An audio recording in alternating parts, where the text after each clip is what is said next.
पांचवें वेतन आयोग से होगी सैलरी में जबरदस्त बढ़ोतरी, खाते में आएंगे 50,000। जानिए एचआरए रेट्स बदलेंगे या नहीं।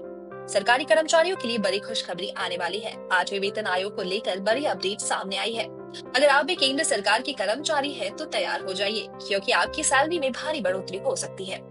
हर वेतन आयोग के साथ कर्मचारियों और पेंशनर्स को बेसब्री से अपनी तनख्वाह और पेंशन बढ़ने का इंतजार रहता है, और इस बार भी उम्मीदें सातवें आसमान पर है। हर वेतन आयोग न सिर्फ बेसिक सैलरी और पेंशन को प्रभावित करता है, बल्कि महंगाई भत्ता, फिटमेंट फैक्टर और सबसे जरूरी हाउस रेंट अलाउंस पर भी बड़ा असर डालता है। अब सवाल उठ रहा है, क्या इस बार एचआरए रेट्स में भी बड़ा बदलाव देखने को मिलेगा? वेतन आयोग क्यों बनता है? हर 10 साल में केंद्र सरकार वेतन आयोग का गठन करती है, ताकि कर्मचारियों की बेसिक सैलरी, पेंशन और कई अन्य भत्तों को नए सिरे से तय किया जा सके। इसमें HRA, travel allowance, child education allowance जैसे बड़े भत्ते भी शामिल हैं, जिन्हें या तो बढ़ाया जाता है, बदला जाता है या खत्म भी किया जा सकता है। अब एचआरए में कैसे हुए बदलाव? 6वें वेतन आयोग में एचआरए दरें 30% एक्स शहर, 20% वाई शहर और 10% जेड शहर थी।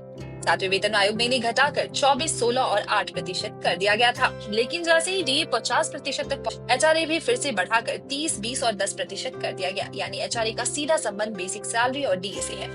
8वें वेतन आयोग में सैलरी और एचआरए में कैसे होगा इजाफा? इस बार फिटमेंट फैक्टर बढ़ाकर 1.92 करने की चर्चा है। इसका मतलब अगर आपकी मौजूदा बेसिक सैलरी 30,000 है, तो नई सैलरी 57,600 हो जाएगी। इसी नई सैलरी पर एचआरए भी बढ़ेगा, जिससे आपके खाते में सीधा ज्यादा पैसा आएगा।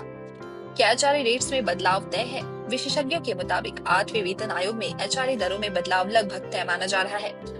चर्चा है कि एचआरए को 30%, 20% और 10% पर फिर से तय किया जाएगा, और इसे डीए से जोड़ने की तैयारी है। अगर ऐसा हुआ तो कर्मचारियों के हाथ में अच्छी खासी अतिरिक्त रकम आएगी। तो हो जाइए तैयार। 8वें वेतन आयोग के बाद आपकी सैलरी में ऐतिहासिक उछाल आ सकता है, जिससे आपकी जेब पहले से कहीं ज्यादा भारी होगी।